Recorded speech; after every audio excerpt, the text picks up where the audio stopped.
Assalomu alaykum kanalimiz obunachilari, hurmatli tinglovchilar.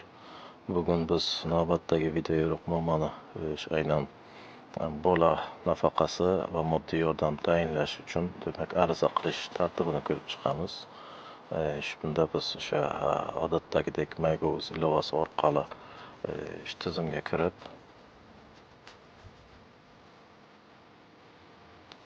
kirib olganimizdan so'ng xullas bu yerda bizga kerak bo'ladi. Aynan ana pastki qismida xizmatlar ham bor. Shu xizmatlar orqali o'tib ijtimoiy himoya yo'nalishi orqali bu yerda bizga bola nafaqasi va moddiy yordam tayinlash degan xizmatni topib olamiz. Demak, mana bolalar nafaqasi va moddiy yordam tayinlash. Demak, xizmatimiz bepul amalga oshiriladi. Xizmat ko'rsatish muddati demak 1 oy mobaynida xizmatni olish uchun kerakli hujjatlar talab etilmaydi. Xullas ketdik, xizmatdan foydalanish qilamiz.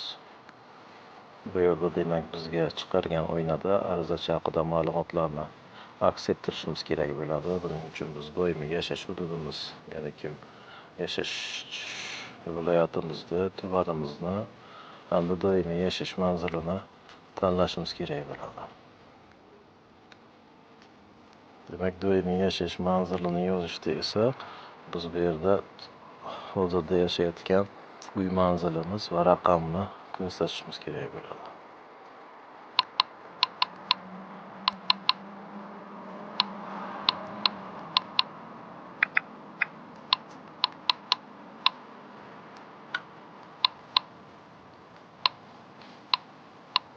Demak, uy manzilimizni kiritdik.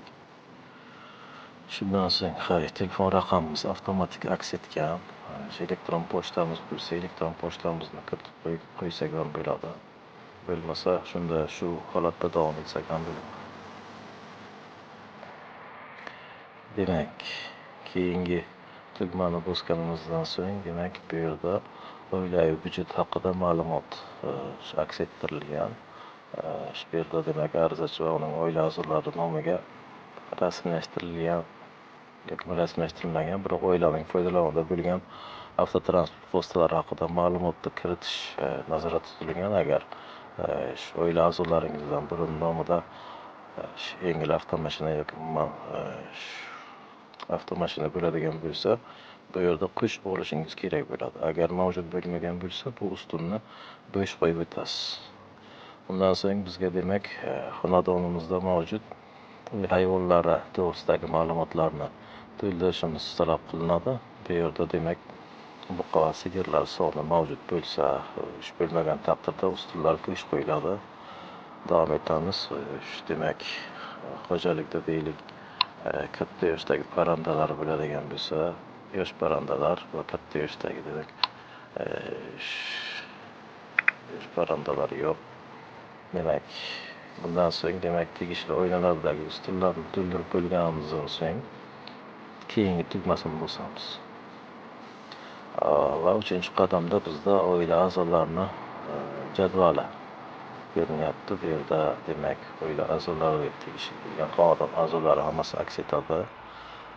Agarki biror farzandga vasiylik yoki homiylik olgan bo'lsangiz, bunday holatlarda vasiylik va homiylik organining qarori nusxasini yuklashga to'g'ri keladi. Boshqa hujjatlar demak bu yerda nazorat tutyapti. Agar mavjud bo'lsa, chet el oliy ta'lim muassasasi talabasi ekanligini tasdiqlovchi ma'lumotnoma yoki O'zbekiston Respublikasining Markaziy bank va tijorat banklari rahbarlariga kredit axborot tahlili markazi kredit byurosi MChJga ariza. Shunday holatda bu tegishli hujjatni bu yerda fayl tanlash orqali yuklash kerak bo'ladi. Shundan so'ng jarayonni yuborish qilamiz va bu yerda mavjud oynadan ma'lumotlarimiz to'g'ri to'ldirilganligini ko'rib chiqamiz. Shundan so'ng yuborish tugmasi tanlanadi va demak arizamiz yangi holatda shakllantiriladi.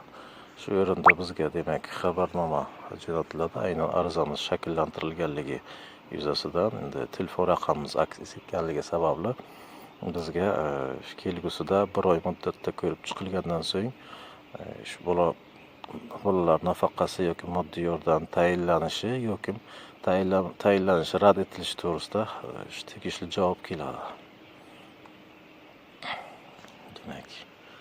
Demak, mana shu jarayonlarni amalga oshirgandan so'ng, demak, bola nafaqasi yoki moddiy yordam olishimiz imkoniyati bo'ladi. Videomiz foydali bo'lgan bo'lsa, kanalimizni doimiy kuzatib boring, keyingi videolarni o'tkazib yubormang va agarki malol kelmasa, like bosib, qo'ng'iroqchani bosib qo'ysangiz, keyingi videolarimizni o'tkazib yubormaysiz va foydali videolarimizdan bahramand bo'lasiz. E'tiborlaringiz uchun rahmat, salomat bo'ling.